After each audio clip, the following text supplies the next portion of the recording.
Hey guys, welcome back here to Advanced Bass Fishing, and appreciate you guys joining me for a little on the water video.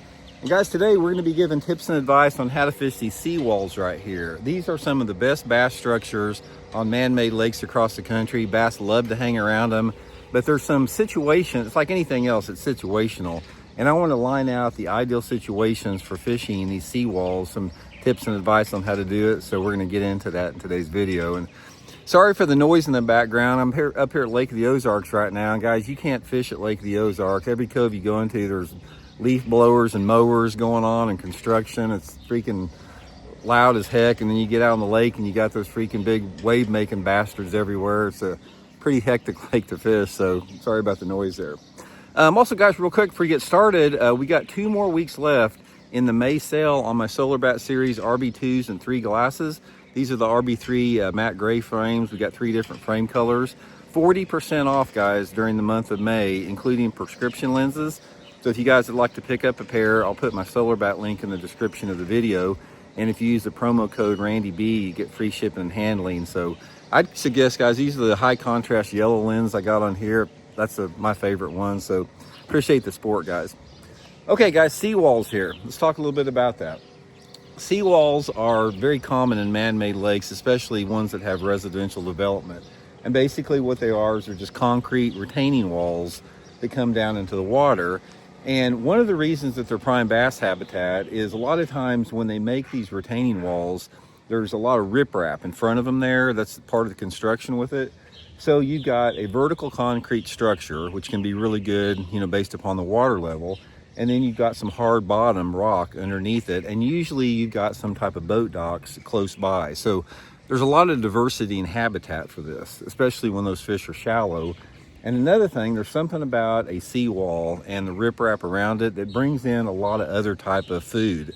Crawdads like to live around them. You got perch up there cruising, minnows on the bank, perch after the minnows, bass come up in there and feed on them. So a lot of different stuff going on. Okay, now pretty much, you know, for me, you know, seawalls is a structure that the water temperature needs to be like 55 degrees or warmer. And I'll sort of run through some of the techniques that I like to fish based upon the water temperature. First of all, a lot of it, like I said, has to do with the water level. If you don't have water on the seawall itself, let's say, for example, the lake is normal level or a little bit lower, a lot of times the seawall part itself does not have enough water to hold fish, but so you'll have to fish out in front of it a little bit.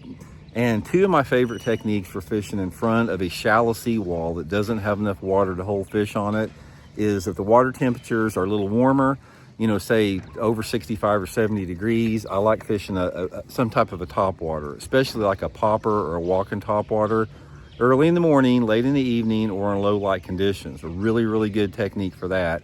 And if the water is a little bit cooler than that, especially if it's in the 50s, I like some type of a small crankbait. Just knocking those shallow riprap rocks with a small crankbait can work pretty good, especially if you got some off-colored water with it. In general, another thing you're going to find is these seawalls work better if they have a little bit of off-colored water on them. So I really like to have less than 2 foot of visibility. It seems like it holds a lot more fish with it. So that's one thing.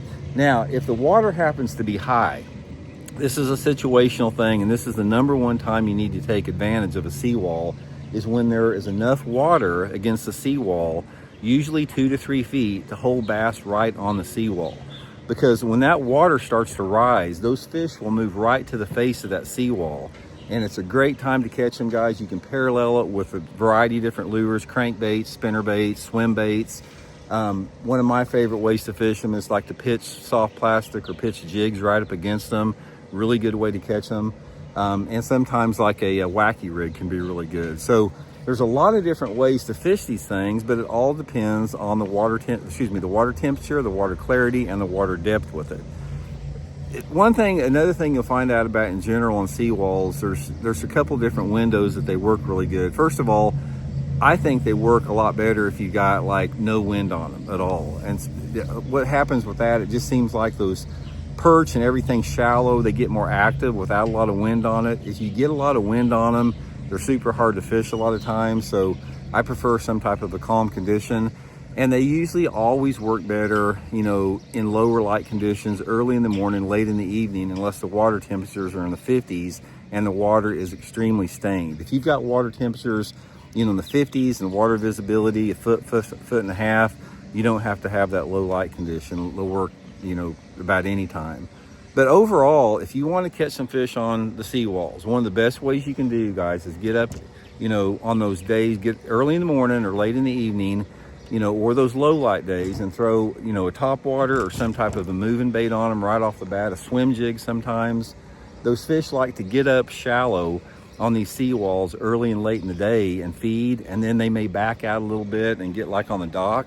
And another thing, if you guys like to night fish, seawalls are awesome to fish at night.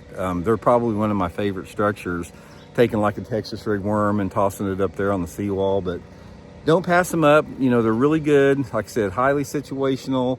But the main thing to remember about a seawall is if you have water levels that are higher, you know, say for example, you've got like 6 inches of water on your seawall on a normal level.